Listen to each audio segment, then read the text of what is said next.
Des explosions de joie, des scènes de liesse. Mardi soir, après la victoire contre l'Ukraine, la France renoue avec son équipe de football.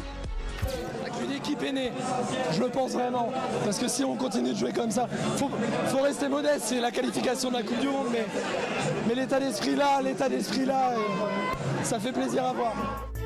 4 ans après l'épisode désastreux du bus de Nice-Na, 2 ans après un Euro gâché par les polémiques, les Bleus sont de retour en grâce. Au soir de la qualification, le sélectionneur savoure.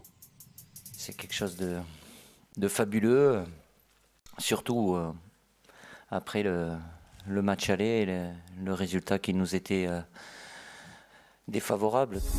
Un billet pour la Coupe du Monde au Brésil qui dépasse le simple cadre du sport. L'enjeu est aussi économique.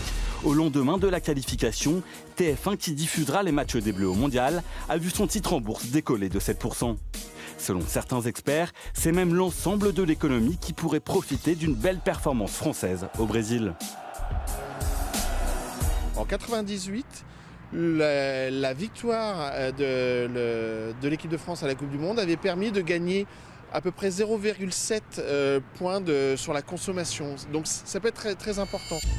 Autre enjeu de poids, le gain politique éventuel pour le pouvoir en place. François Hollande l'a bien compris, au soir de la victoire face à l'Ukraine, il établit un parallèle à peine codé avec la situation de l'équipe gouvernementale.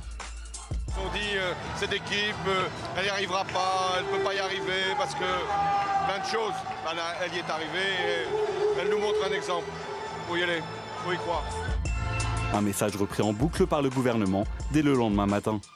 Ce qui a marché là, c'est le collectif. Quand on est dans la difficulté, c'est pas le moment de lâcher les copains. Puis c'est une leçon aussi aux pessimistes, à ceux qui pensent que c'était foutu. Reste maintenant à savoir si la nouvelle idylle entre les Bleus et son public sera durable.